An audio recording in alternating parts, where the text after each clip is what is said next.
What's up, people? I am back for another video. Today we're reviewing another Bond movie. Today we are doing Never Say Never Again, which basically this is Sean Connery's last outing. And honestly, I like the whole plot. The premise basically is Bond's unfortunately because he failed a training exercise because he ends up getting killed in the training exercise. They basically force him to get on a regiment and kind of take him off of like missions and stuff for a while, but then he's kind of brought back when Fatima, who works for Spectre, her and Largo, who are like they're basically the villains of the movie, want to steal warheads, including having a plot that having them pose as the president so they can steal some warheads. I do like the plot because it kind of goes back to old Bond, but I also do like the blend of the because it's 1983. You know, you can have bigger scale action scenes at the time compared to like when Sean Connery initially became Bond. So yeah, they definitely upped like the action sequences, but for sure you still have that feeling of the old one. Largo's a decent villain. He's not like amazing or anything, but I mean he's better than the villain from the last movie. If I'm being honest. I love the action sequences in this. I kind of like older Sean Connery in this because he still has the charisma from the first one, but he still has like the charisma from Doctor No, but he's just older now, and he pulls it off perfectly. I mean, it ends with him retiring. Like this is the perfect like if you want to just, I mean, Bond in general. I personally, I'm not at least in theory.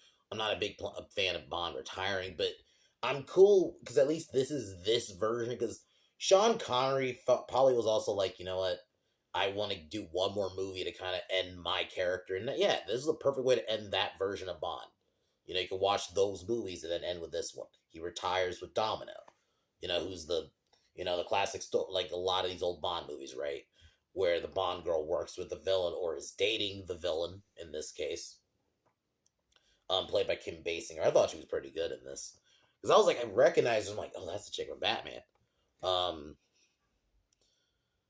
I loved his chemistry with Felix Leiter, like throughout closer to the end of the movie when they were kind of working together. And then they get kidnapped, and then they have to escape. Then we get the fighting sequence in the end. Like, I just think it's a perfect conclusion and a nice blend of like the current times, but also still has like that feeling of those old Bond, especially specifically Sean Connery. Like he still has that charisma. I like those moments in the. I love like I've always loved the casino moments where he's in the casino or like a party. He has that charm still, so I feel like it works. So all around awesome movie. Fun characters. Largo's an okay villain. I think Fatima's a bit better.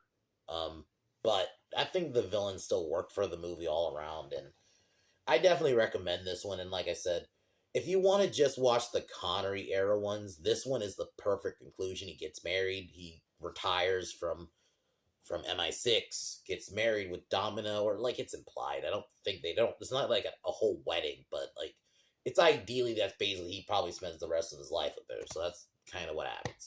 So I think it works. So, but tomorrow I'm reviewing Mad Max 3, Beyond Thunderdome, which I can't wait.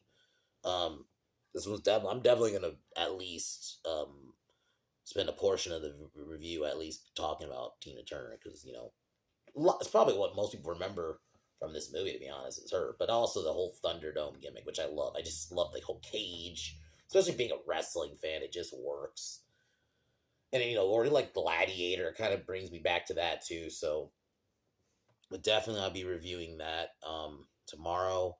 Friday, Babysitter Killer Queen, or at least if I don't do it Friday, I'll for sure do it Saturday. But I'm definitely going to try to do it Friday. So, but that's my plan for the next few days. Other than that, we'll get started on Never Say Never Again. One of my favorite films. I put it in my 1983 list. So.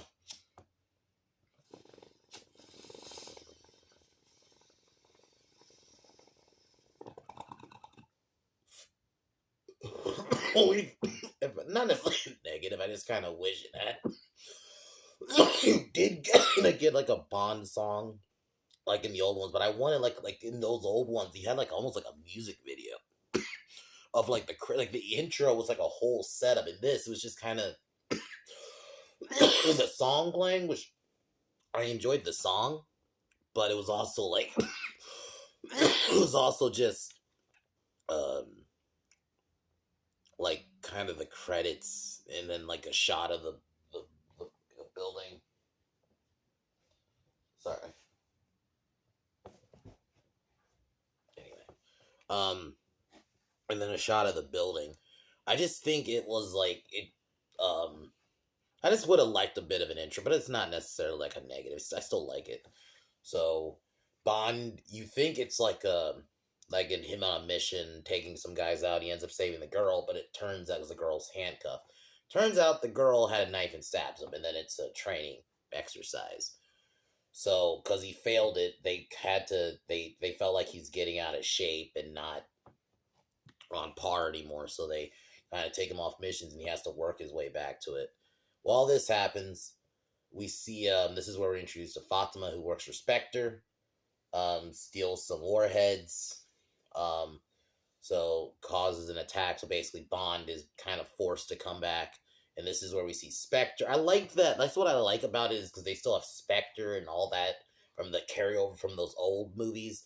Is still here, so it's a solid like continuation, and it's so good because it's weird because this came out the same year as Octopussy, but I think they do a good job of making those films feel different.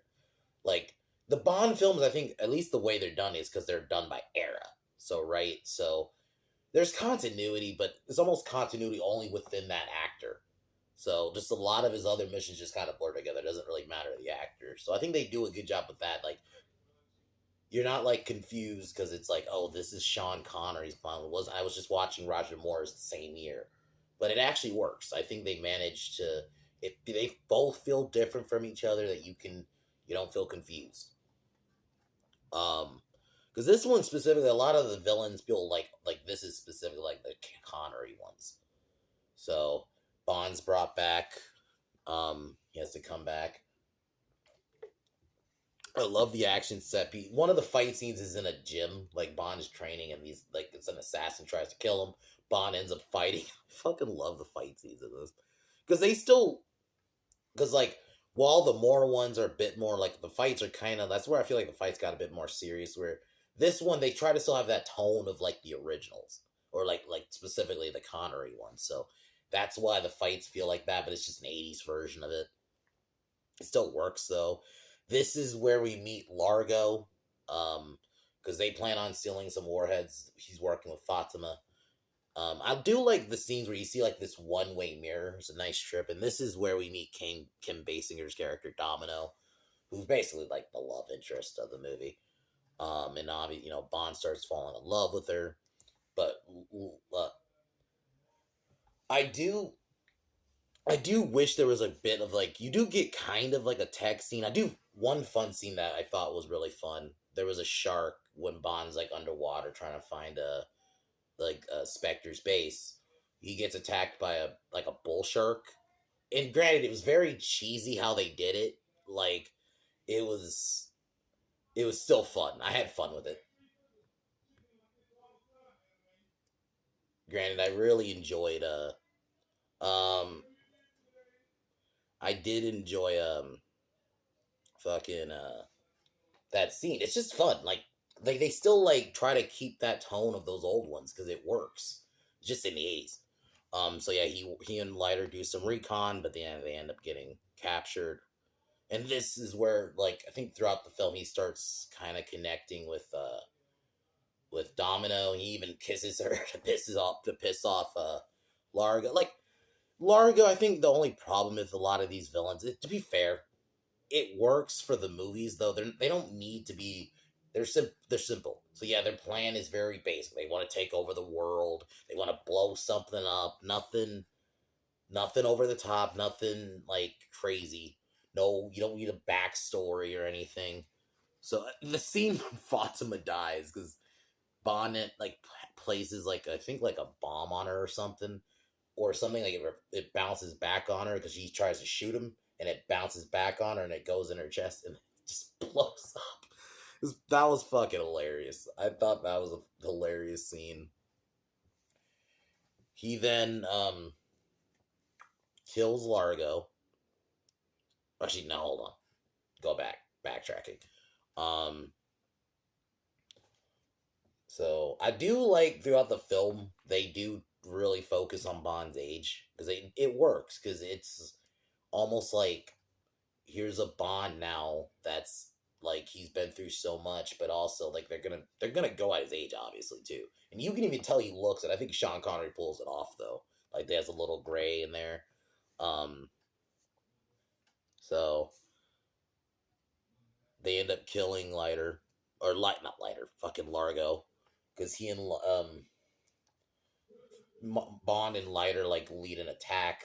We get a kind of like an action sequence, solid action sequence. Um, this is where Bond finally retires, which I actually think is a perfect ending. Even though, like, ideally, I don't like the character retiring. I wouldn't, but this version, like, I'm cool with that, like, because it works. You know, Bond gets his girl. He saved the day. Finally, he showed he still got it. He still, but throughout the film, he still has that suave, that charisma. I think it really works, especially for like an older Bond. So, um, but yeah, he gets married with Domino. He goes to an island and kind of goes on his own. I really like it.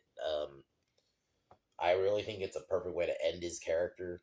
Um, and now, like,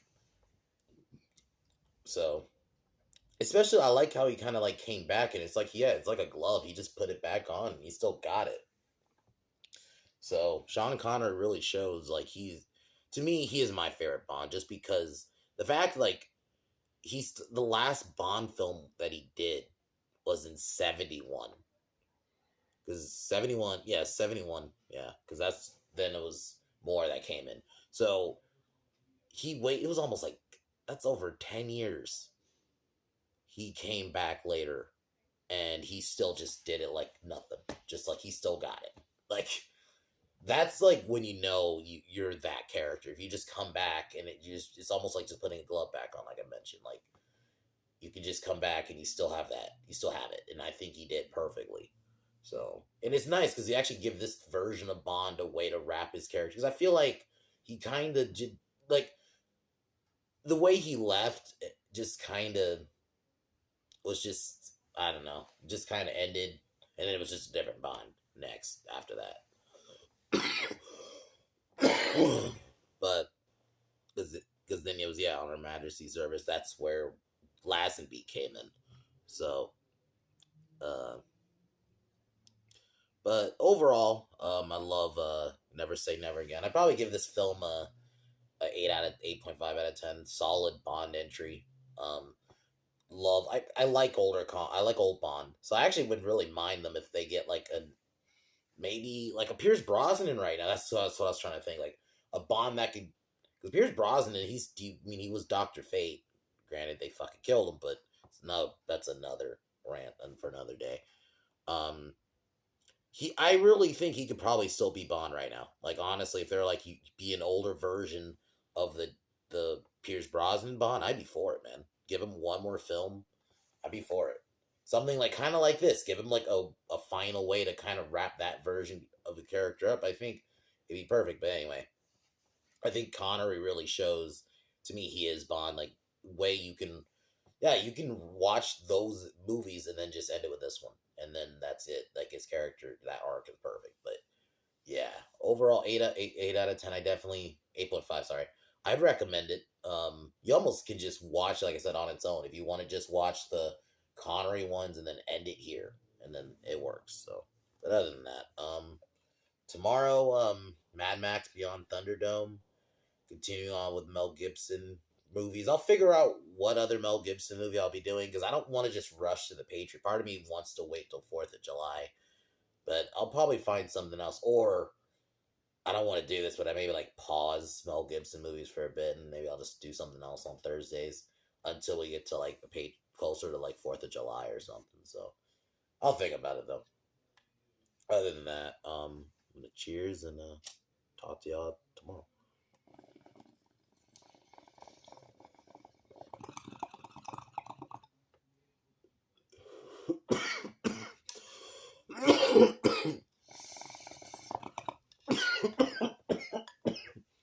Talk to y'all later. Peace.